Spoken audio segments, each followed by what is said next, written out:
Ya, muy buenas noches a todos los que nos acompañan el día de hoy en estos jueves de conversaciones del Centro de Estudiantes de Derecho de Lobé.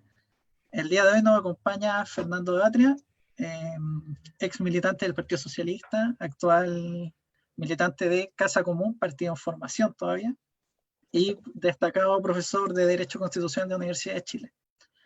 También nos acompaña María José Becerra, que es economista de la Universidad de Chile con una especialización en desarrollo económico de la Escuela de Economía de Londres, y que trabajó en los gobiernos anteriores de Michelle Bachelet en materia de economía social y asociatividad.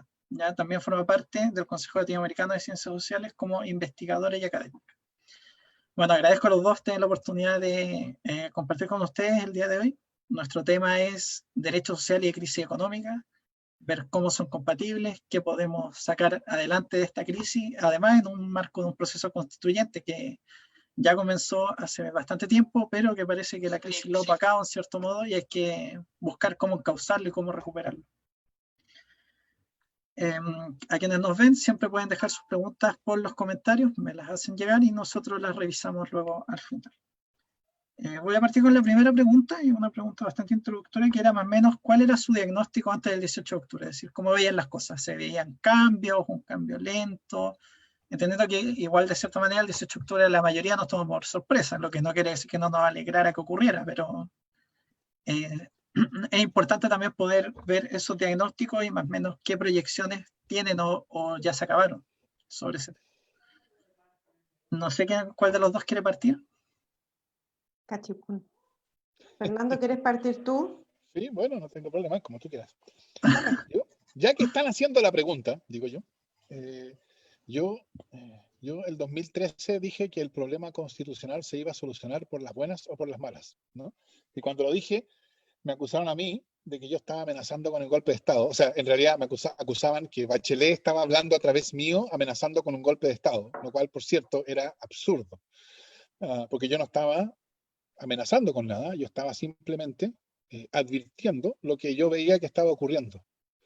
De hecho, en el lenguaje de ahora podríamos decirlo que lo que yo decía entonces era el problema constitucional se va a solucionar antes o después de que estalle.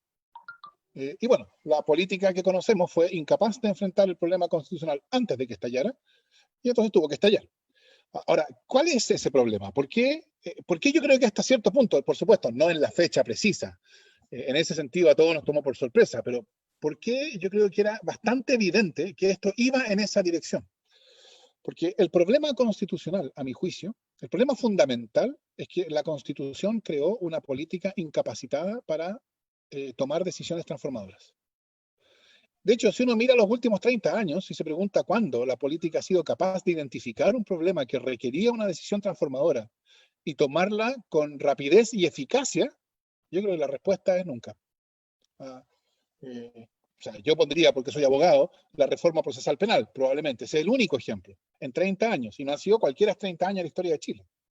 Pero si se trata de la descentralización de Chile, nada. Si se trata de la demanda del pueblo mapuche por reconocimiento, nada. Si se trata de transformar la educación en una mercancía en un derecho social, no nada, pero poco. Insuficiente. La crisis de las pensiones se veía venir desde hace más de una década y no pasa nada. Las ISAPRES llevan más de una década siendo condenadas por violar derechos constitucionales de sus afiliados y la política no ha hecho nada. Entonces, yo creo que nosotros estamos hoy en un momento, en una etapa bastante avanzada de una crisis de legitimación que se ha venido produciendo como consecuencia del hecho de que de la sociedad ha surgido una demanda transformadora y lo que la sociedad ve es que la política institucional es totalmente indiferente a esa demanda. Entonces, y esto creo yo, la fecha que yo le pondría, esto por cierto es discutible, la fecha que yo le pondría es 2006. Yo creo que el movimiento pingüino fue el primero en que irrumpió una demanda de transformación. Después, por supuesto, esa demanda volvió a irrumpir el 2011 con muchísima más fuerza y después fue, en fin, ya el resto es conocido. Pero yo creo que lo que ha pasado desde entonces es que los ciudadanos observan que desde la sociedad surge una demanda transformadora y la política es indiferente. Entonces yo creo que los ciudadanos y ciudadanas se preguntan, nos preguntamos, si la política no está atenta a estas demandas que surgen de la ciudadanía, de la sociedad, del pueblo, ¿a qué sí está atenta? ¿Qué intereses sí la mueven? Y la respuesta que nos damos es, Bueno, está atenta a los intereses del poder económico, porque ahí sí importa. Cuando se trata de modificar, por ejemplo, la gobernanza de las empresas estatales para que Chile pueda entrar a la OCDE, ahí sí, eso se hace rápido. Cuando se trata de crear, de transformar la Superintendencia de Valores y Seguros en la Comisión de Mercado de Valores, eso también se puede hacer, porque eso le interesa al poder económico. Entonces los ciudadanos decimos, no, hemos constatado crecientemente, esta es una política que a las demandas sociales de la ciudadanía es ciega, pero a las demandas del poder económico es extraordinariamente solícita. Entonces, la verdad es que la respuesta cae por su propio peso. Lo que necesitamos es una política distinta, una política que pueda ser vista por los ciudadanos como la medida de su empoderamiento, y no como es hoy día, como la medida de su desempoderamiento. Y yo creo que de esto, eso es de lo que se trata el proceso constituyente. Por eso el estallido, como le llaman, del 18 de octubre, tenía en primer lugar como blanco el abuso. Nosotros vivimos en una sociedad en que el abuso es ubicuo, y el abuso, por cierto, es la consecuencia natural de 30 años de vivir bajo un poder político incapaz de enfrentarse al poder económico y que solo puede hacer lo que le interesa al poder económico. Pero junto con el abuso, el segundo tema del 18 de octubre fue su dimensión destituyente, su impugnación de todos los poderes institucionales, los partidos políticos, el Parlamento, etc. ¿Por qué? Porque a esas alturas el pueblo chileno veía a la política institucional, creo yo, como cómplice, junto con el poder económico, del abuso en perjuicio del ciudadano. Eso es lo que tenemos que cambiar, y de eso se trata, creo yo, el proceso constituyente. Claro, ahora pasamos con la opinión de María José respecto de lo mismo. Sí, antes que todo, 1.000.000 de gracias a ustedes, estudiantes de Derecho a la Universidad del Paraíso. Muchas gracias por la invitación. Sin ponernos de acuerdo, vinimos como del mismo color, con Fernando. A ver, no cabe duda que el 18 de octubre vino a cristalizar la crisis a este modelo de desarrollo económico y social que es de carácter civilizatorio. Un modelo que está siendo no solamente crisis en Chile, esta irrupción por derechos ciudadanos la hemos visto en varios espacios en distintos países, eh, y porque viene a devolver lo que fue nuestra construcción modernizadora, nuestra construcción de sociedad, nuestra expulsión del mercado, porque esta es una constitución altamente ideológica de carácter neoliberal, el cual expulsa, donde el mercado empaña o tiende a hegemonizar la relación con el Estado y con la comunidad, con los individuos, con la sociedad civil. Como lo decía Polanyi, un autor, un economista, sociólogo muy connotado y muy importante, yo creo que tenemos que poner sobre la mesa cómo pasamos a mercantilizar todas las relaciones sociales. Y el 18 de octubre vino a trizar sobre todo una relación que me parece que fue vital, el cómo hubo una unidad en torno a la defensa del valor del trabajo no remunerado. Recordemos que el 8 de marzo las mujeres salen a las calles, no solamente en Chile, sino que a nivel mundial, a visibilizar ese trabajo no remunerado, del cuidado, esa mercantilización de los cuerpos y de las mujeres en general. Ese es un punto, es del trabajo, el concepto de trabajo en la pensión del capital. Y cuando uno analiza el 18 de octubre y uno tuvo la posibilidad de medirlo, yo creo que cuando las alcaldesas y los alcaldes a través de la Asociación Chilena de Municipalidades levantan esta consulta ciudadana y logran cuantificar cuáles son esas demandas, cuál es ese abuso, y sale clarísimo. Es contra las AFP, o sea, un sistema de pensiones que reproducen el mercado laboral, el mercado del trabajo. Miren, mercado del trabajo, nuevamente mercado, no reconociendo el trabajo como un valor en sí mismo. La reproducción de esta industria de AFP que nos lleva a tener estas pensiones de miseria, es la educación con la mercantilización de la educación, es la mercantilización de la salud, es la mercantilización de todas las relaciones sociales y humanas. Y por tanto, esto viene a construir y a develar este diagnóstico que se plasma en todo Chile.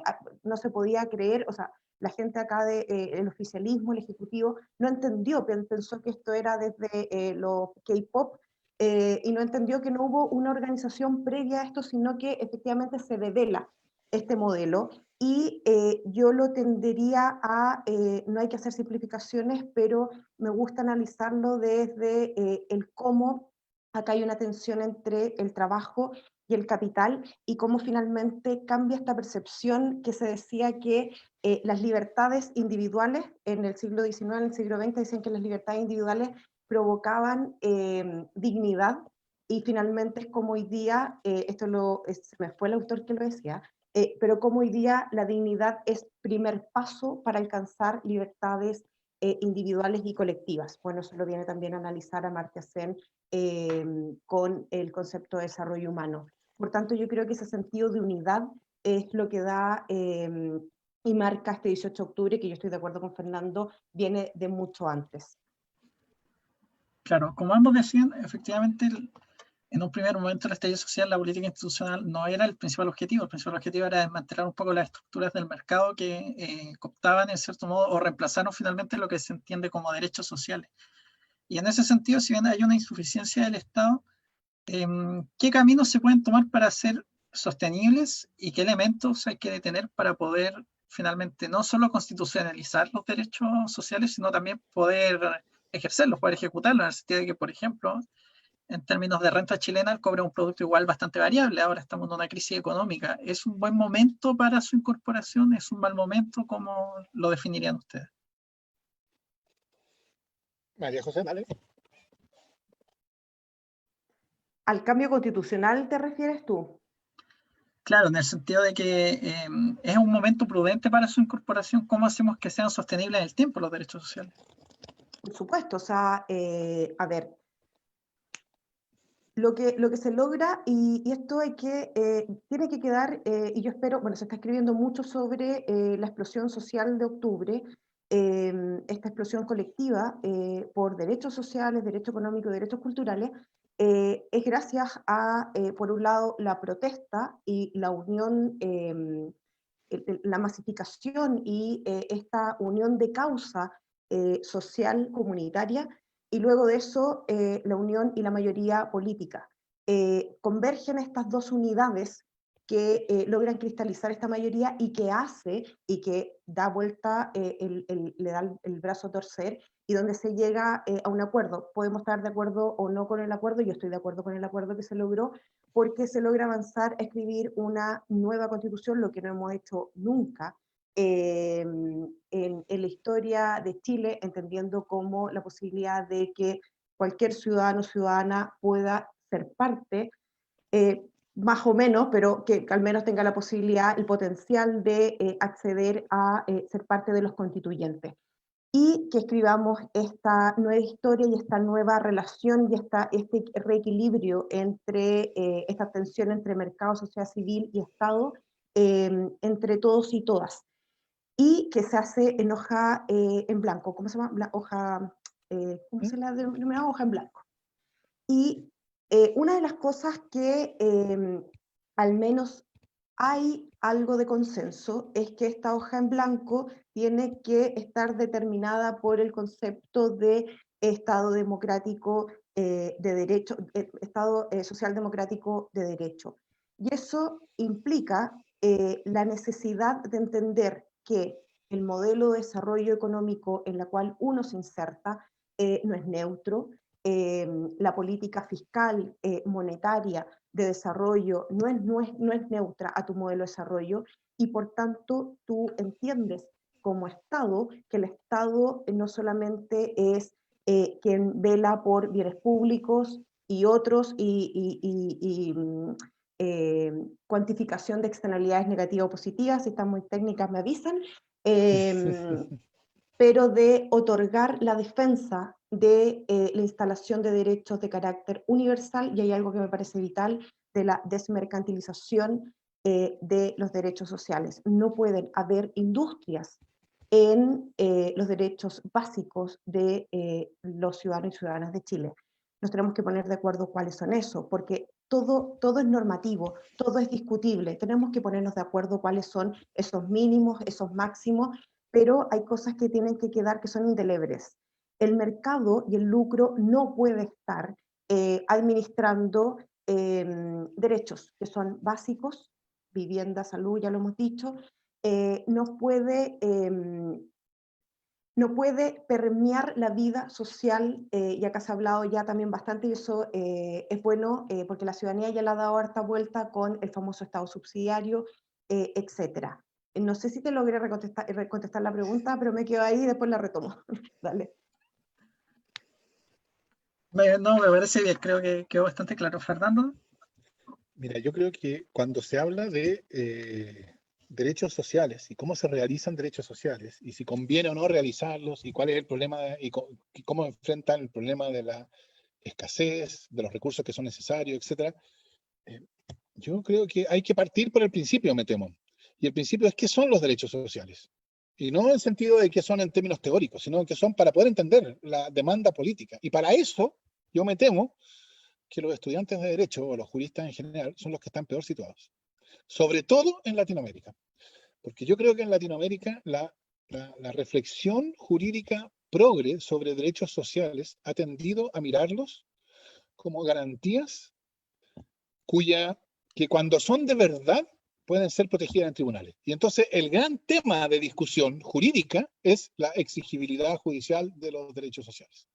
Y yo creo que eso no tiene nada que ver, es un tema que tiene alguna importancia, pero es totalmente marginal. Cuando los estudiantes salieron a la calle en 2011 a demandar una educación pública gratuita y de calidad, no estaban haciendo una demanda que podía ser formulada ante un tribunal, ¿no?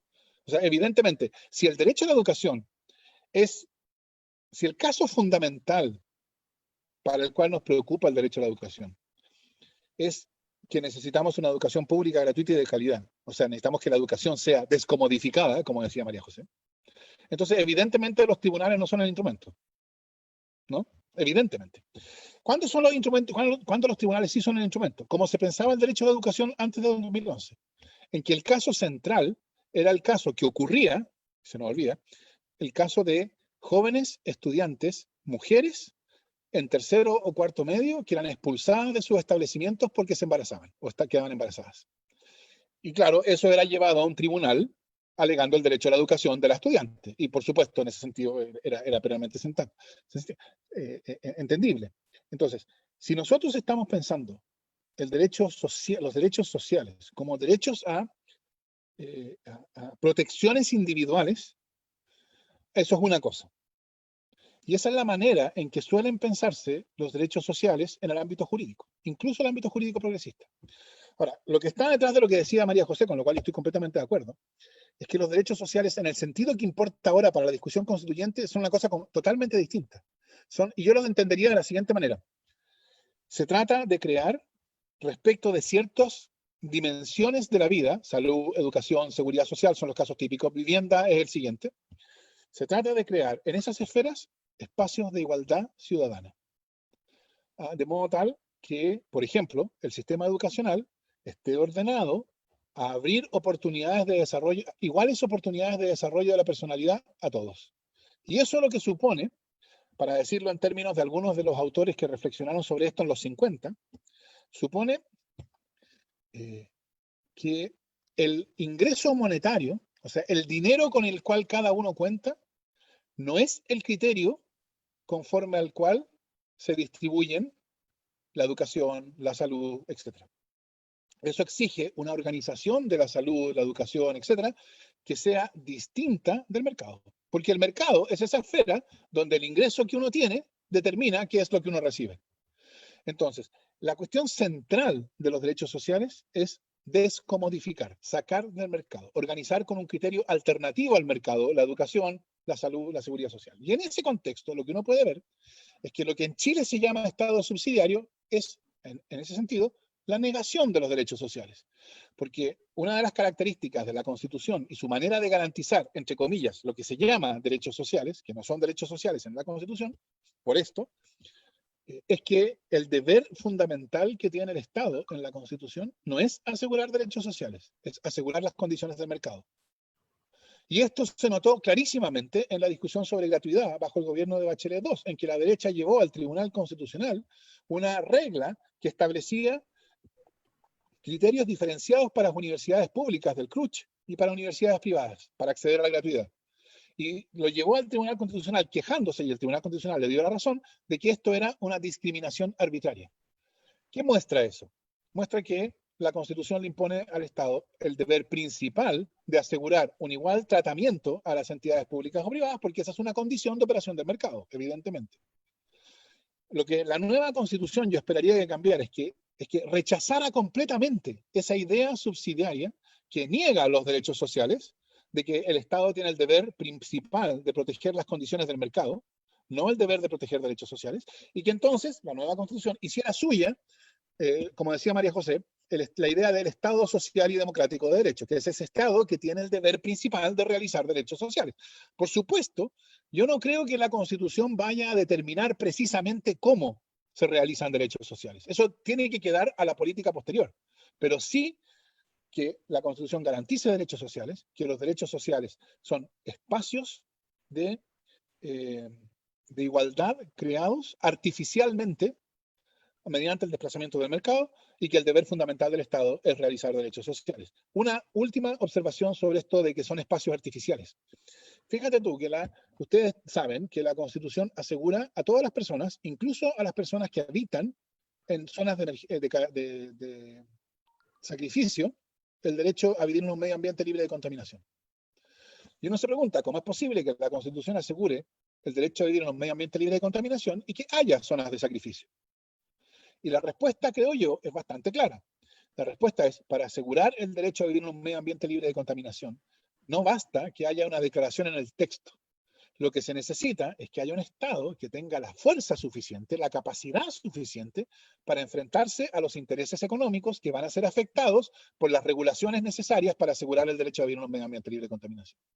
Entonces, la realización de los derechos es ejercicio de poder político y requiere una institucionalidad política que tenga poder suficiente para hacer verdad esos derechos. Y eso equivale, para el derecho a vivir en un medio ambiente libre de contaminación, vale muchísimo más para los derechos sociales, porque la creación de esos espacios de igualdad son espacios artificiales, que solo pueden existir en la medida en que haya un poder político capaz de crearlos y de mantenerlos.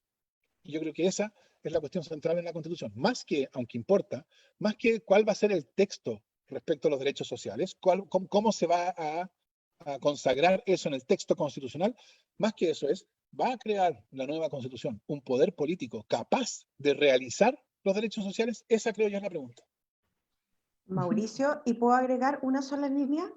Y la gran discusión va a ser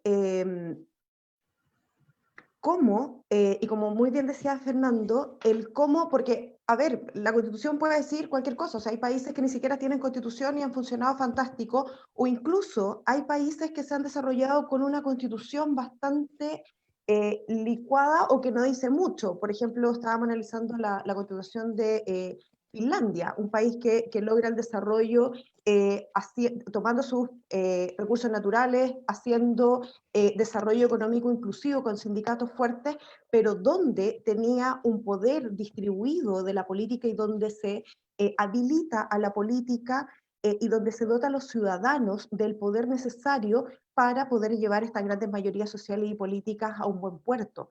Por tanto, ahí hay una discusión que es muy importante, porque acá se ha dicho mucho en el sentido de, bueno, lo han tomado como caricatura de ideologizar que uno quiere salir de esta constitución neoliberal con una constitución que sea contrapunto o como la doble cara. Y eso no es así. Queremos una constitución que logre reflejar los equilibrios que doten a la política. La pregunta es, en un país tan desigual como Chile, en un contexto latinoamericano de desigualdad estructural, vamos a ser capaces de que esta Carta Magna dote a la política para no reproducir los intereses de clase, de etnia, de género, de capital, de defensa de los intereses clásicos que hemos tenido que han estancado el desarrollo económico. Esas son como las preguntas que tenemos que seguir dándonos vuelta en los próximos meses. Claro, y ahí cuando lo plantean en términos de que habría una cierta contradicción, un cierto choque entre este binomio capital y trabajo, por una parte, que era lo que comentábamos al inicio, que se había visibilizado durante el 18 de octubre, ¿Cómo se afronta esto ahora, por ejemplo, en una crisis económica donde tanto el capital como el trabajo se ven afectados? Porque efectivamente las grandes empresas emplean a la mitad de toda la fuerza laboral, pero por otro lado tenemos que la mitad de las empresas en Chile son pequeñas y medianas empresas que muy probablemente también se ven más afectadas por la crisis. Entonces, ahí caemos un poco como en el pragmatismo. ¿Qué salidas tenemos finalmente para no seguir sosteniendo grandes grupos económicos, pero a la vez también que la gente conserve sus trabajos? Porque ahí hay un choque de intereses que es un poco difícil de conciliar. No, aquí derechamente cedo la respuesta a María José, A ver, que tiene mucho más experticia que yo en el tema. solamente, o sea, primero presentar y poner sobre la mesa la paradoja constitucional en torno al Estado subsidiario. ¿Cómo es posible que una constitución que cristaliza la posibilidad de que el mundo empresarial, el mundo del emprendimiento, como decía Schumpeter, de destrucción creativa, haya reproducido lo que hemos reproducido siempre en Latinoamérica? Una heterogeneidad estructural, lo dice la CEPAL, donde tenemos grandes empresas que tienen mejor protección laboral que las pequeñas y medianas empresas, que expulsan, por cierto, más rápido del mercado, o sea, del mercado a las mujeres, tienen mayor rotación, rotación laboral, menos capacidad sindical, que es bajísima, sigue siendo bajo un 10% en Chile, producto de parte importante del plan laboral y de la Constitución de los 80. ¿Cómo llegamos a esta paradoja de que en un abrir y cerrar de ojos entre, yo no estoy de acuerdo de que la crisis social haya provocado el decrecimiento económico, venía de antes, importante señalarlo, pero con la crisis sanitaria se agudiza esta crisis económica. Y uno ve que en esta paradoja, primero, se quebraja muy fácilmente el tejido básico empresarial que teníamos en Chile, pero por otro lado es el desarrollo económico local el que no nos lleva al desabastecimiento, no nos lleva al desabastecimiento a las ferias libres, ni los almacenes de barrio, y nadie logra desabastecerse todos estos meses. Entonces ese es como un punto. Sobre cómo salimos, yo creo que acá esta crisis va a tocar heterogéneamente a los distintos grupos de la población según sus características que son estructurales. Para las mujeres, nosotros estamos retrocediendo a la crisis del año 30. Para las etnias, estamos viendo el tremendo conflicto de pueblo originario de los mapuches, provocado principalmente por un problema económico, por las forestales, y el decreto ley 701, ellos están retrocediendo al siglo XVIII. Los hombres blancos heterosexuales están retrocediendo al año 83. ¿Cómo salimos de esta crisis? Requerimos un gran plan de reconstrucción, como lo pensó Roosevelt, en un país bueno, que no nos podemos comparar porque nos estaríamos comparando con, en esa época, el imperio, pero es importante señalar ahí el cómo hubo una adaptación y cambios en pasar de políticas liberales a políticas keynesianas, donde el rol del Estado toma un rol no de supremacía, sino que con audacia de generar desarrollo económico. Se pueden hacer, o sea, esto daría para mucho, pero como para sintetizar, acá ya se está hablando, el gobierno, el Ejecutivo, algo dijo de estos 12.000 millones de dólares que ni siquiera estarían atacando la pandemia, sino que estarían atacando a esta reconstrucción, que obviamente nuevamente está primero haciendo un salvataje al factor de capital y no al factor del trabajo. Y por tanto acá hay que hacer una gran alianza con los municipios. Tenemos que a toda costa evitar llegar a la forma de superación de crisis como estamos acostumbrados, como fue por ejemplo el PEN y el POG en el año 83. Acá puede haber apoyo en infraestructura, tanto macro como micro, a través de los municipios. Se ha desarticulado, también tiene un cariz constitucional ahí, como los municipios nunca han podido alcanzar este piso de gobiernos locales, y es porque han tenido que administrar el asistencialismo y lo básico, pero no hay un concepto de desarrollo económico local y de generación de algo que también perdimos y que está súper sobreideologizado en Chile, que es el concepto de empresa. Todas las empresas en Chile, o al menos llaman la atención como los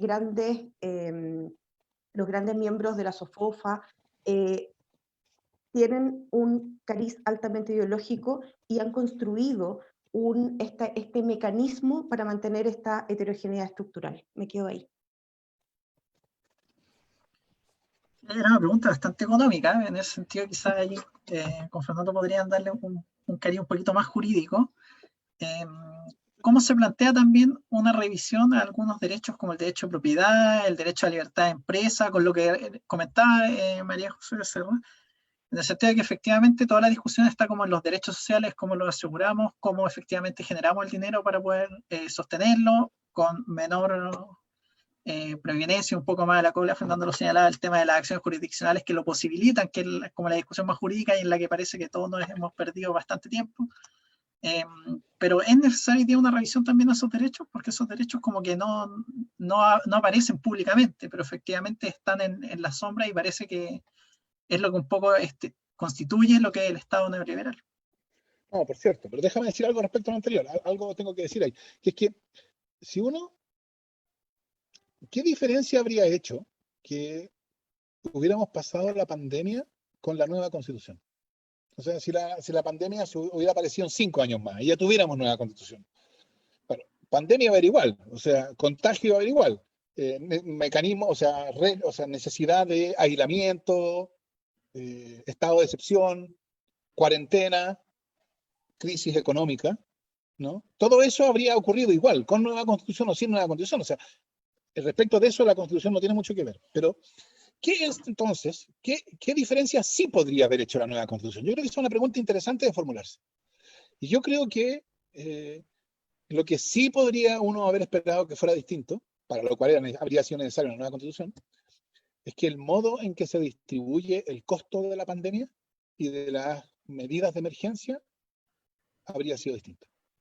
Porque yo creo que durante la pandemia todas las patologías que llevaron al estallido y que hacían necesaria una nueva constitución se han hecho cada vez más claras. Por eso yo creo que cuando pase la emergencia sanitaria y cuando el proceso constituyente empiece a desatarse de verdad, yo creo que va a volver con fuerza.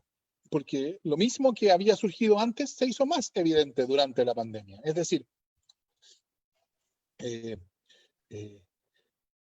los intereses que estaban principalmente cuidados eran los intereses del poder económico. Nada fue más claro en este aspecto que ese increíble dictamen de la Dirección del Trabajo de hace unos meses, cuando la Dirección del Trabajo anunció urbi et orbi a todas las empresas chilenas, sin atender a las circunstancias particulares de cada una de ellas, en general, que no tenían por qué seguir pagando sueldos, porque podían invocar la pandemia como una fuerza mayor que justificaba suspender el contrato de trabajo.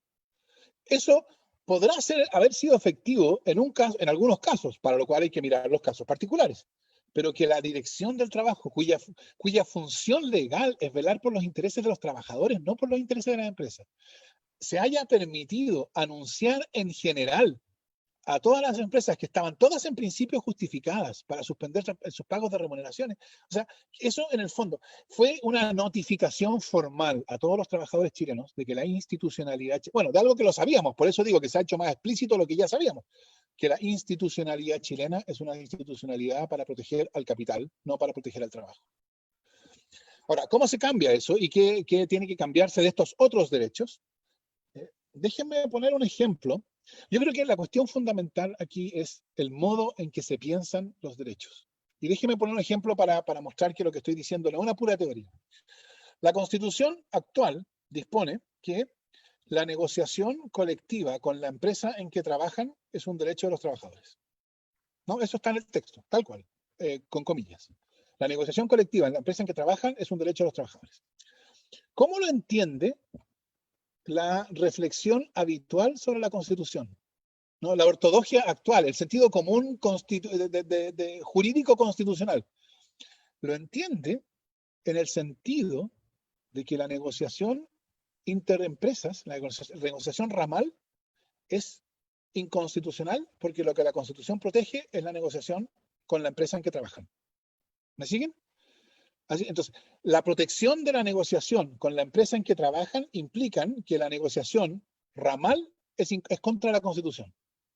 Lo cual es bien curioso, porque que la Constitución proteja un derecho no quiere decir que la ley no pueda ampliar el derecho, ¿verdad? La Constitución puede proteger un derecho A y la ley puede decir, sí, la Constitución protege A y la ley protegerá A, B, C y D. Para eso está la ley, de hecho. Pero entonces, ¿qué quiere decir? ¿Por qué se entiende que cuando la Constitución protege una parte del derecho a la negociación colectiva, que es la negociación colectiva con la empresa en que trabajan, está prohibiendo que la ley la amplíe? Respuesta. Y esto da la clave, creo yo. Porque se lee esa frase, la negociación colectiva con la empresa en que trabajen en un derecho de los trabajadores, como si fuera una garantía no para los trabajadores, sino para los empresarios. Se les está asegurando a los empresarios que no va a haber, que solo puede haber negociación en la empresa. Entonces, es una garantía no para los trabajadores, es una garantía para los empresarios. Porque claro, si uno lo mira desde el punto de vista de los empresarios, entonces, claro, a ellos les interesa que no haya negociación colectiva ramal. Y entonces, cuando la Constitución dice se asegura la negociación colectiva en la empresa, y se entiende que eso excluye la negociación ramal, lo que se está entendiendo es que la Constitución protege los intereses de los empresarios. Y yo creo que eso afecta la manera en que es leído el texto completo. El texto completo de la Constitución es leído desde la óptica del capital. ¿Por qué? Porque la manera, el sentido común con el cual se lee la Constitución se fraguó en los años 80, bajo la dictadura, cuando todos los profesores de Derecho Constitucional que tenían una visión distinta estaban prohibidos de las universidades, y entonces los constitucionalistas destacados durante la época de los 90 fueron los que habían hecho su carrera durante los 80, etc. Y eso contribuyó a crear una cultura jurídica de interpretación y de lectura, de sentido común, que está totalmente dada vuelta. Entonces, lo que es un derecho de los trabajadores se lee como si fuera un derecho de los empresarios. Yo creo que producir un quiebre con esa manera de leer la Constitución, con ese sentido común, es una de las cuestiones fundamentales que yo espero que la nueva Constitución haga. Y que entonces que la nueva Constitución va a necesitar producir lo mismo que se produjo en el 80. Con una nueva Constitución va a ser necesario que se elabore un nuevo sentido común acerca de cómo se lee esa nueva Constitución. Y ese nuevo sentido común va a surgir en democracia, y va a surgir en las condiciones de la discusión democrática, no durante los 80 en dictadura con las condiciones de la universidad intervenida, etc. Así que yo creo que eso tampoco es una parte demasiado importante de lo que se discute en términos del proceso constituyente, ¿no? Cómo producir un quiebre con esa cultura jurídica. Pero yo creo que desde el punto de vista de la operación día a día de la Constitución, es una cuestión extraordinariamente importante. Y si puedo cerrar este punto diciendo que cuando uno dice que necesitamos otorgar una recalibración, existe esa palabra, recalibrar las relaciones entre este mercado, entre el Estado y la comunidad, lo que estamos diciendo es otorgarles derechos individuales y colectivos a esas personas, por ejemplo, a un elemento que es básico, que es a la negociación de sus salarios. Porque acá lo que está archi ya demostrado y estudiado es que nosotros estamos insertos en una globalización, pero que tiene un apellido, y que ese apellido es de carácter neoliberal. Entonces acá hay un proceso de hiperfinanciarización de la economía, en donde los salarios reales han bajado. Por tanto, necesitamos otorgar espacios y herramientas para que la distribución de los ingresos se haga a la clásica, al interior del mercado. Porque sabemos, y sobre todo en instancias como Chile, donde tienes una élite que se recrea, una élite extractivista, está también archiestudiado, es muy difícil avanzar en, por ejemplo, reformas tributarias que sean progresivas. Somos uno de los países de la OECD con menor carga de impuestos progresivos, y esta redistribución está necesaria, esta redistribución en la empresa, en la organización económica, en los medios de producción, como después, a través de los impuestos, a través del Estado, para financiar estos derechos sociales, económicos, sociales y culturales. Déjame añadir algo sobre el sistema tributario. Permiso. Buena dupla, ya. Que estoy seguro que María José lo sabe mucho mejor que yo. Una de las cuestiones más notorias del sistema tributario chileno, o sea, si uno compara el Gini de, no sé, Dinamarca, o sea, un país igualitario, con el Gini chileno antes de impuestos, no son tan distintos. Son distintos, pero no son tan distintos. Lo que pasa es que el sistema tributario danés, así como el sistema tributario sueco, etcétera, un sistema tributario de un país desarrollado, produce una redistribución considerable. Entonces, el Gini después de impuestos y transferencias es considerablemente mucho más bajo en Dinamarca que en Chile. En Chile, el sistema tributario es prácticamente neutral a la distribución. El Gini antes y después de impuestos no es igual, pero es casi igual. ¿Y qué es lo que muestra eso? Bueno, muestra que el sistema tributario es un sistema que sirve el interés de los más ricos. Pero esto, hasta cierto punto esto es obvio, ¿no? O sea, no redistribuir en condiciones iniciales de desigualdad es beneficiar a los que esas condiciones iniciales dejan arriba, obvio, ¿no? Entonces, la cuestión tributaria es una cuestión fundamental. Y yo creo que también, porque yo creo que todas estas cuestiones se reconducen a lo mismo. Por eso yo creo que en el origen de todo esto está la Constitución. Porque un sistema tributario que es beneficioso para los más ricos en el sentido de que es neutral a la distribución en un país desigual, bueno, es una manifestación más de una política que no es capaz de afectar el interés del poder económico. Entonces, donde sea que haya poder económico, va a haber una regulación institucional beneficiosa para ellos y, en contrapartida, perjudicial para los otros. Y ahí sobre este tema, en general, lo que muchos economistas concluyen es que durante la década del 2000-2010, en Chile las rentas eran bastante buenas en términos de país, como país. Y en ese sentido era el mejor momento para hacer una reforma tributaria, pero en vez de hacer una reforma, se impulsó una ley de balance y de responsabilidad fiscal que incorpora un balance estructural. Y que si bien esto es un poco técnico, finalmente muchos señalan que era el mejor momento para hacer cambios que no se hicieron por privilegiar esta regla de aporte fiscal. Y ese también es un dogma económico. Entonces, ¿cómo se entiende finalmente de que en vez de impulsar el desarrollo estemos preocupados de estas reglas de fiscalidad, de hacer la política fiscal sostenible? Entonces, ahí también hay un tema de dogma. ¿Cómo abordar esos dogmas donde se incluye también la autonomía del Banco Central, por ejemplo? ¿Cómo desmontar eso? Porque parece que ahí la discusión no está abierta. ¿En qué sentido no está abierta? O sea, yo creo que está todo abierto mientras tengamos esta posibilidad de construir entre todos y todas desde una hoja en blanco. Y Exacto. sí, yo estoy de acuerdo en el sentido de cuando se escribe, a ver, déjenme ordenarme, cuando se escriba en hoja en blanco, primero lo que tenemos que hacer es pensar en hoja en blanco, porque mucha de la discusión, al menos desde la economía, es el cómo salir a responder a la Constitución del 80. Pero Exacto. tenemos una línea de constituciones para atrás, incluso constituciones, bueno, que terminaron con Lircay, lamentablemente, donde había una descentralización del poder y donde el municipio tenía un rol fundamental. Por tanto, acá lo importante es repensarlo todo. Uno puede estar, es que no me quiero quedar porque podemos entrar a una discusión demasiado técnica si sobre las reglas fiscales o no, porque esas reglas fiscales igual te llevaron a tener en el apogeo de esta venta, superventa de commodity, llevaron a que hoy día tenemos una posición inmejorable para enfrentar esta crisis, pero con la precariedad y con la poca ética finalmente de un ejecutivo hace que los propios trabajadores paguen esta crisis. Pero eso creo que da para otra discusión. Pero yo estoy de acuerdo. Acá, díganme en qué país se liga la política fiscal, la política monetaria al escrito, a la carta magna constitucional. Si finalmente es la política y son esas mayorías las que tienen que definir cuál es este modelo de desarrollo. Yo lo que estoy sí de acuerdo es que acá los instrumentos no son neutrales, existe mucha ideología sobre decir, nos creemos cosas fáciles como el royalty, por ejemplo, cuando toda la discusión uno se olvida, pero hay que revisar los diarios de cómo acá, bueno, los mismos de siempre se opusieron a que hubiese royalty porque se iban a ir las mineras. Bueno, ¿cuánto se opusieron a la nacionalización del cobre? ¿Cuánto se opusieron a hoy día?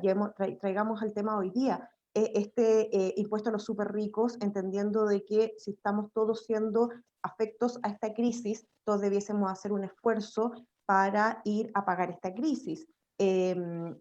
Acá, bueno, siempre nosotros hemos sido muy de Macondo para el resto del mundo, ya lo sabemos, y por tanto, acá quiero reafirmar que al menos toda la discusión de este orden económico, háblese instrumentos, política fiscal, política monetaria, Banco Central, la relación entre capital y trabajo y tecnología, la relación entre la definición de la propiedad privada, y muchos, etcétera, por ejemplo, y acá sería bonito que lo discutiéramos, dada la desigualdad estructural que tenemos en Chile, nosotros deberíamos tener un matiz constitucional en torno a la concentración, por ejemplo, en virtud de poner diques a la desigualdad, dado que constitución tras constitución no hemos logrado disminuir la desigualdad estructural en Chile, salvo en el gobierno de Allende. A mí me gusta plantear más preguntas que la verdad absoluta.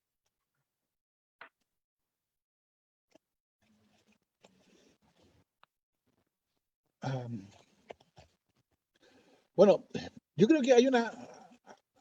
Es verdad que la década, digamos, es el periodo que tú señalas, Mauricio, es un periodo en que Chile tiene buenos resultados, fundamentalmente por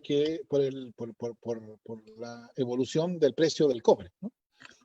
Si uno mira un poco más, con más cuidado, uno nota, por ejemplo, que la productividad en Chile, que durante los 90 creció sostenidamente, a fines de los 90 prácticamente se estancó. Esto no quiere decir que haya estado crecimiento cero, pero quiere decir que un poquito arriba, un poquito abajo, es decir, o sea, básicamente desde el principio del siglo, ese ritmo de crecimiento de la productividad que Chile llevaba desapareció. Y lo que yo creo que eso significa es que el modelo neoliberal de crecimiento, de desarrollo chileno, tocó techo nomás. Y se necesita uno nuevo. Se necesita pensar las cosas distinto, porque si seguimos haciendo básicamente lo mismo, vamos a seguir teniendo los resultados que son básicamente lo mismo. Y yo creo que eso tiene que ver con digamos, la función que en la nueva Constitución es, creo yo, importante que se le reconozca al Estado. Yo creo que la nueva Constitución debería, o sea, yo espero que la nueva Constitución le entregue al Estado capacidades para orientar el desarrollo. Y cuando digo orientar el desarrollo no estoy hablando de economía centralmente planificada ni nada parecido como eso, por supuesto, ya estamos viviendo en el siglo XXI, pero sí creo, por ejemplo, que Chile debería tener, el Estado debería tener los mecanismos institucionales a su disposición, de modo tal que pudiera decir, miren, es una meta estratégica del desarrollo chileno de que aquí a 20 años Chile va a ser un centro de referencia mundial en cuanto a la tecnología y desarrollo de conocimiento sobre el litio. O por cierto, sobre el cobre, ¿no? Y eso no va a pasar espontáneamente. Y cuando yo digo no va a pasar espontáneamente, no estoy simplemente manifestando que yo no soy neoliberal y que no creo en la espontaneidad. Estoy simplemente diciendo, no ha pasado. ¿No? Es cosa de mirar lo que ha pasado para atrás, ¿no? O sea, lo que Chile exporta hoy día es concentrado de cobre, el 70% del cual es tierra, que cuando lo recibe el chino, lo bota. O sea, Chile exporta 70% tierra. ¿Cómo es posible que durante todo este tiempo no haya habido diversificación en la industria minera? Bueno, porque esto depende en el modelo neoliberal de las iniciativas de las empresas, y las empresas hacen sus propios cálculos y si a ellos no les conviene, no lo hacen y no lo han hecho. Yo creo que es fundamental que el Estado chileno pueda adoptar políticas y tener una institucionalidad que le permita desarrollar una forma de política industrial que lleve a la diversificación productiva, a la creación de cadenas de valor, etcétera, de modo tal que este estancamiento en el cual estamos, como producto de un modelo de desarrollo que topó techo y una política que es incapaz de tomar decisiones transformadoras, y que entonces estamos casados con este modelo de desarrollo con cualquier resultado, eso termine. Y que entonces Chile pueda tener una forma de desarrollo en que tengamos un decir, ¿no? Los ciudadanos a través de la política, respecto, por ejemplo, del modo la relación con el medio ambiente que el crecimiento económico tiene que tener, la inclusividad de ese desarrollo, etcétera. Y eso no se va a lograr a través del modelo que hemos seguido hasta ahora, que es un modelo, hay que decirlo, un modelo de prescindencia estatal total, a través del cual, durante el siglo XX, ningún país llegó al desarrollo.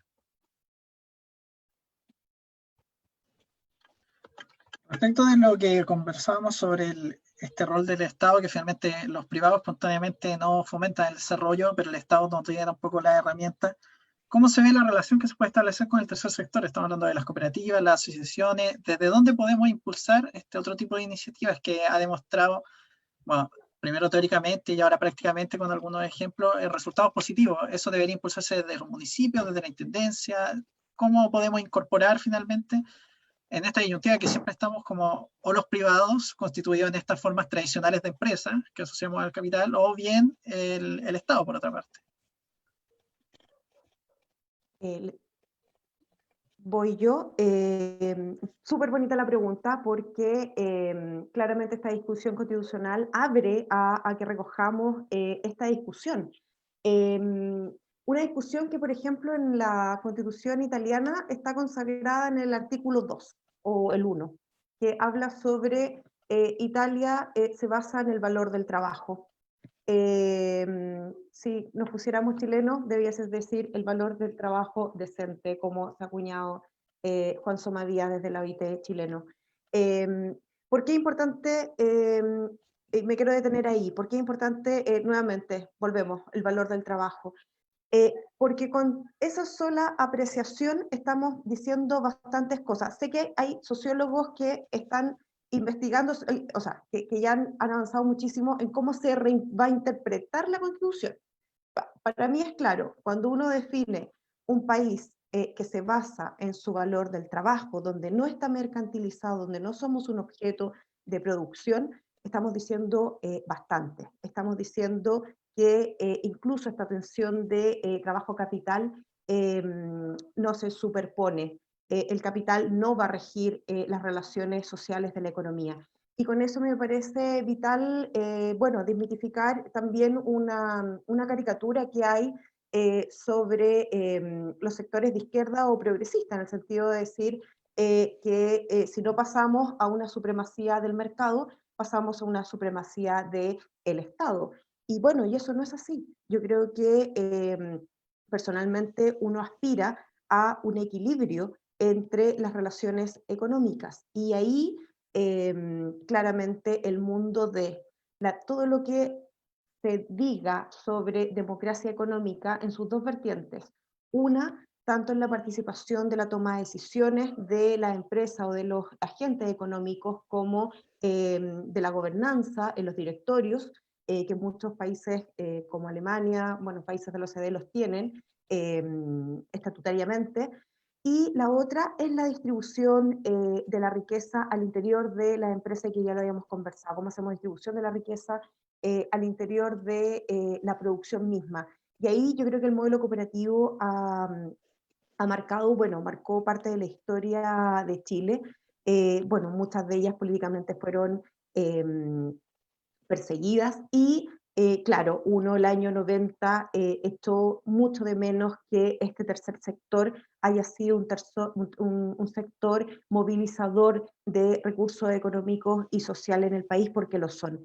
Y ahí yo creo que viene una bonita discusión en la cual, como tú lo señalabas, Mauricio, cuál es el rol de estas economías a escala humana, de estas economías barriales, pero no solamente eso en el sector económico de las cooperativas, porque las cooperativas también ideológicamente se les ha tendido a definir como empresas de pobreza, y eso es un error. El mundo cooperativo tiene la fortaleza de distribuir riqueza,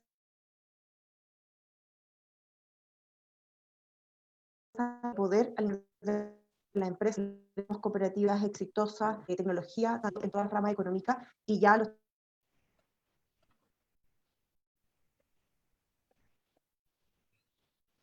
María José, se cortó el audio del conversatorio. Así que vamos a seguir con Fernando. mientras te puedes volver a conectar. No, yo estoy bastante de acuerdo con lo que estaba diciendo María José. Yo creo que esas otras formas de organización, claro, que yo llamaría a la sociedad civil, que es la sociedad que no es ni Estado ni es mercado, que está entre medio.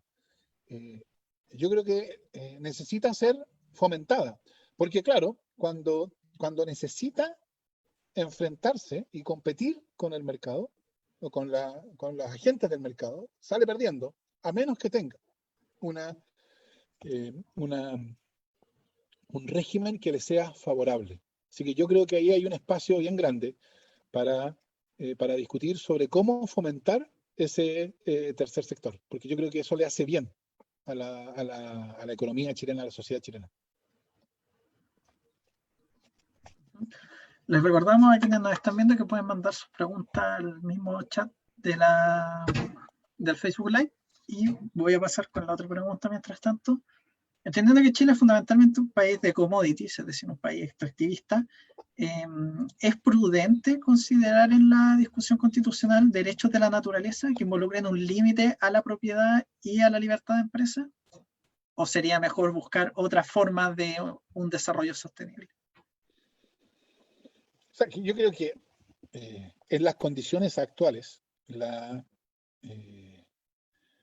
protección del medio ambiente, sea a través de esta forma novedosa de consagrar derechos para la naturaleza, sea a través de protección directa de la naturaleza, ¿no? O sea, porque esas son dos formas alternativas que tienen algunas diferencias, por así decirlo, en sus contenidos, pero que están abiertas. Yo creo que va a ser, es imprescindible. Es decir, el mundo se está muriendo, y entonces va a haber, la nueva constitución, yo creo que va a tener que asegurar un desarrollo más amigable con el medio ambiente.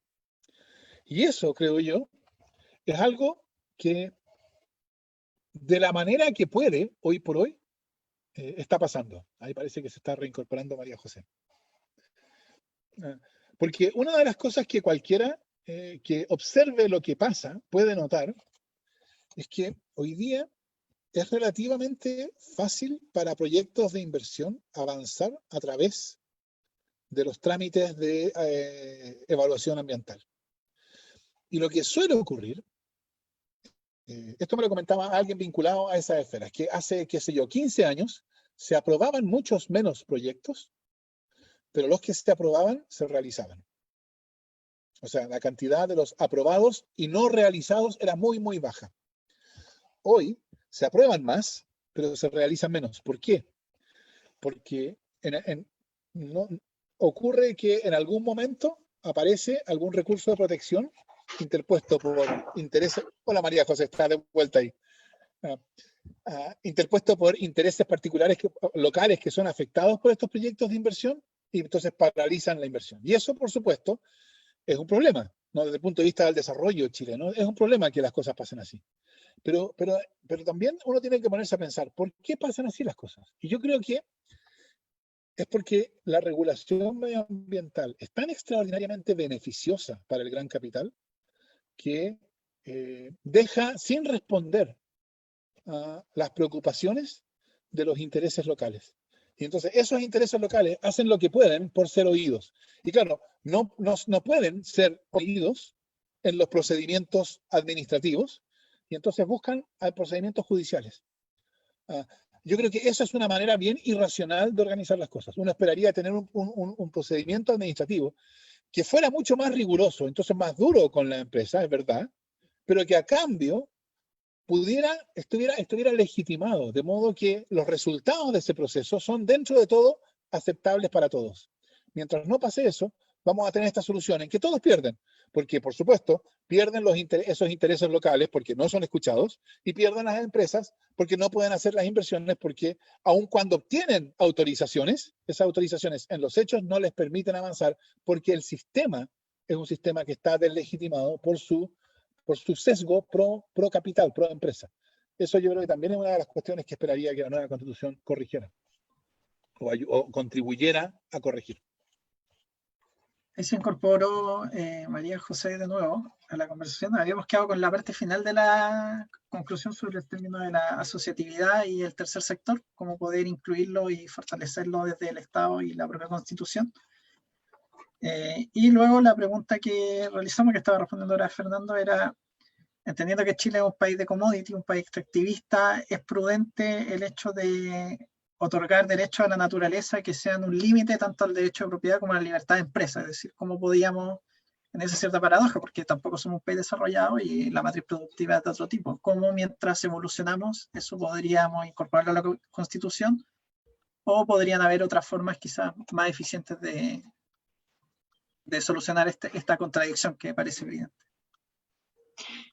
Siempre a mí el universo salva. No quiero contestar esa pregunta porque, no, broma, es una discusión que está bastante abierta y yo creo que no hay consensos todavía sobre, a ver, los diagnósticos están claros, hay una sobre mercantilización nuevamente, como está sobre mercantilizado, o sea, mercantilizado las relaciones sociales del trabajo con respecto al capital. No sé si me veo, no, ahí me estoy viendo, estoy muy mal de conexión. También lo es así la naturaleza. Y por tanto nosotros debiésemos avanzar a entender que la naturaleza no es necesariamente un bien, un objeto de sobreexplotación, o al menos que esa explotación sea lo suficientemente sustentable para poder regenerar la vida. Acá ha habido harta discusión sobre el reconocimiento como sujeto de derecho a la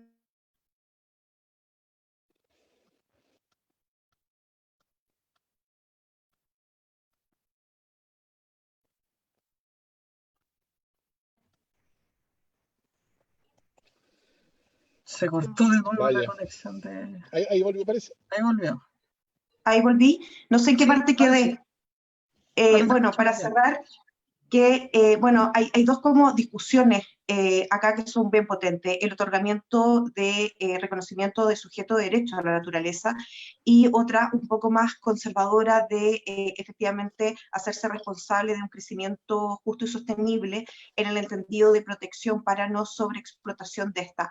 Yo en verdad no tengo una opinión todavía formada sobre cuál debiese ser el mecanismo. Llama la atención, eso sí, cómo hay un elemento que está muy ligado a, por ejemplo, el reconocimiento de nuestro pueblo originario y donde yo creo que podemos avanzar mucho más allá en el reconocimiento de esos derechos y el concepto de plurinacionalidad, porque eso está de la mano con respecto a qué entendemos por explotación de recursos naturales y el reconocimiento de la tierra.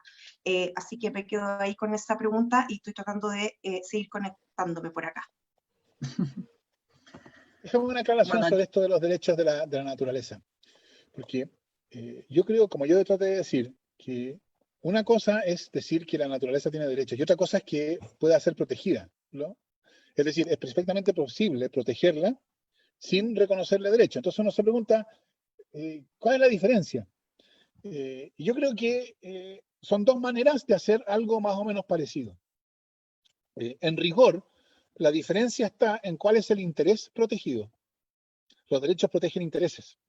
Por lo tanto, si los bosques son protegidos para velar por un interés de los propios bosques, entonces podemos decir que los bosques tienen derecho.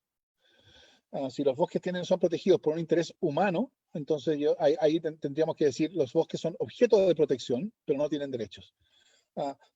Yo creo que esa discusión, aunque es una discusión, por así decirlo, filosóficamente importante, es secundaria frente a lo que es imperioso, que es un modelo de desarrollo que sea un modelo más amigable con el medio ambiente, ¿no? Un modelo que tome en cuenta las dimensiones medioambientales del desarrollo y no solamente, como lo hace ahora, lo tome como una especie como de costo adicional que hay que minimizarlo todo lo que se pueda.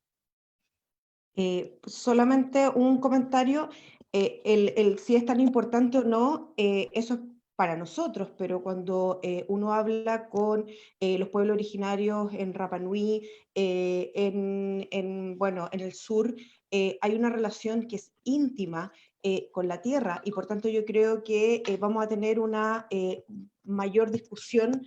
Yo creo que, o sea, si uno tiene, porque no hay temas más importantes que otros, o sea, la escala jerárquica va a depender de qué posiciones y qué intereses finalmente uno defienda. Es complejo el tema, pero yo creo que antes de eso, yo creo que tiene que ir muy en arraigambre a la discusión de la plurinacionalidad. Yo creo que ese es como un gran debe del Estado y de nosotros los ciudadanos con nuestro pueblo originario. Ya para ir cerrando, nos llega una pregunta que vamos para ambos expositores. ¿Cuáles serían a su juicio algún tema del cual no se ha discutido lo suficiente y es muy importante en la nueva Constitución? ¿O cuál es el tema, ahí pueden elegir cualquiera de los dos responder, que consideran más fundamental de desarrollar y proponer en una nueva Constitución? Déjame responder esa pregunta de un modo ligeramente distinto, pero la voy a responder igual. Es que el año 2005, Lagos presentó al país una nueva constitución. Ahora, bueno, de hecho, poco después nos dimos cuenta de que en realidad no era una nueva constitución, era una reforma constitucional. Y entonces, yo creo que tenemos que preguntarnos nosotros, ¿cómo nosotros vamos a estar seguros de que no nos va a pasar lo mismo? ¿Cómo vamos a poder reconocer algo que se nos presente como si fuera una nueva constitución en caso de que fuera solo una reforma constitucional? Porque yo tengo mis diferencias con Ricardo Lagos, pero el caballero tonto no es. Entonces, si él se pudo equivocar, ¿por qué no nos vamos a equivocar nosotros? ¿A qué tenemos que mirar para decir, sí, la hicimos, tenemos una nueva constitución? Pero claro, ya hemos visto que el texto constitucional no es decisivo, porque ya está protegido el derecho a vivir en un medio ambiente libre de contaminación en el texto, pero vaya uno a decirle eso a los que viven en la zona de sacrificio.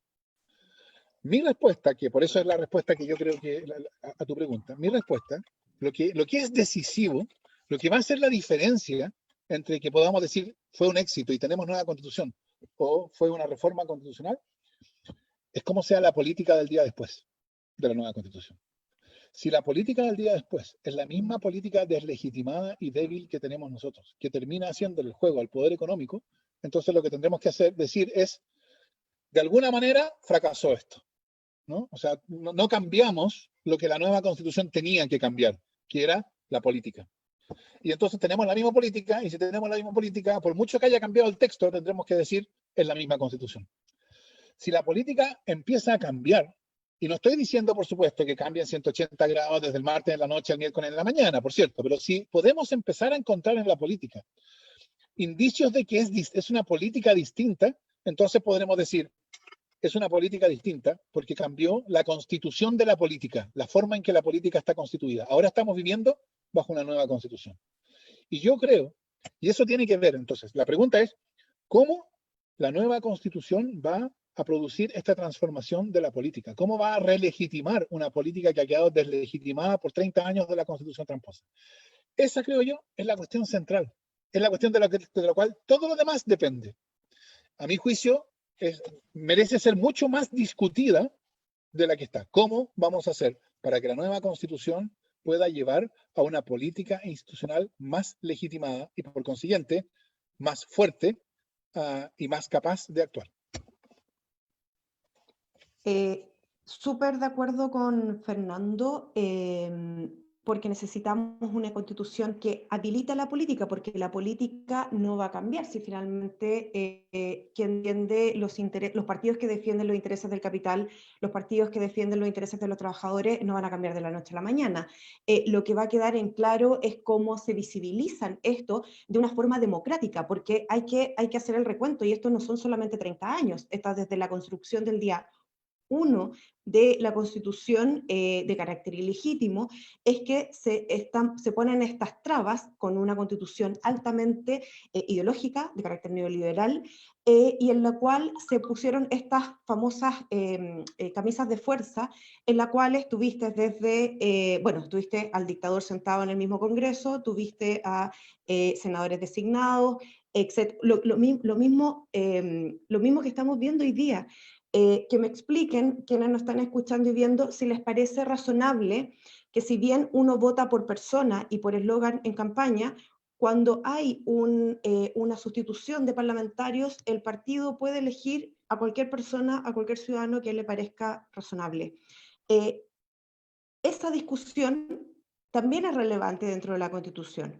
Y a mí lo que me parece es que sí, yo soy una positiva per se y una esperanzada per se en la vida, y yo digo que cualquier cambio en hoja en blanco no puede ser peor a la Constitución ideológica que tenemos hoy día, y al menos, porque yo sé que va a ser un camino muy pedregoso en ponernos de acuerdo, sobre todo a la izquierda de este país, pero sí, si se logra limpiar de esta ideología, de sobreideología, esta Constitución, y recalibramos estas relaciones sociales, vamos a vivir en un mejor país. Y yo creo que hay algo que es vital. Hoy día la ciudadanía lo está pasando muy mal, pero está con un nivel de repolitización que es muy importante, y uno confía en que vamos a poder llegar a ese plebiscito seguro en octubre, en que vamos a poder llegar a ese plebiscito democrático en abril. El proceso constitucional es irreversible, irrevocable, solo el pueblo podría dejarlo stand-by, tiene que haber un cambio constitucional, y por tanto acá lo que necesitamos es lo que ha hecho la gente hoy día, validar la protesta social de una forma inteligente, salir a votar y informarse, porque es importantísimo todo lo que han hecho, todo lo que hemos hecho, de informarnos, de entender, de discutir qué es lo que es el Estado subsidiario y no, y las personas lo tienen súper claro, y en esa posesión de lo que hacen que la ciudadana y ciudadano empoderado va a permitir una mejor constitución para todos y todas. No tenemos más preguntas, así que no sé si Fernando quiere agregar algo más. ¿Alguna palabra final? María José también. Solamente agradecerle a todos, a ustedes por la invitación, a María José por la conversación. Ha sido bien interesante, y espero que para los auditores también haya sido interesante y les haya servido para entender mejor las cosas. Ojalá que haya servido esa contribución. Bueno, ha sido un verdadero gusto tenerlos ustedes dos en este espacio el día de hoy. Creo que efectivamente la conversación ha sido muy provechosa, hemos podido hablar de variados temas, y bueno, a todos quienes nos están mirando, dejarlos invitados a las próximas sesiones de conversaciones, y también que tomar el rol activo que nos decía María José, es decir, ya estamos en esto y ahora hay que hacerlo lo mejor posible. Así que eso, muchas gracias a todos los que nos están viendo y que tengan buenas noches.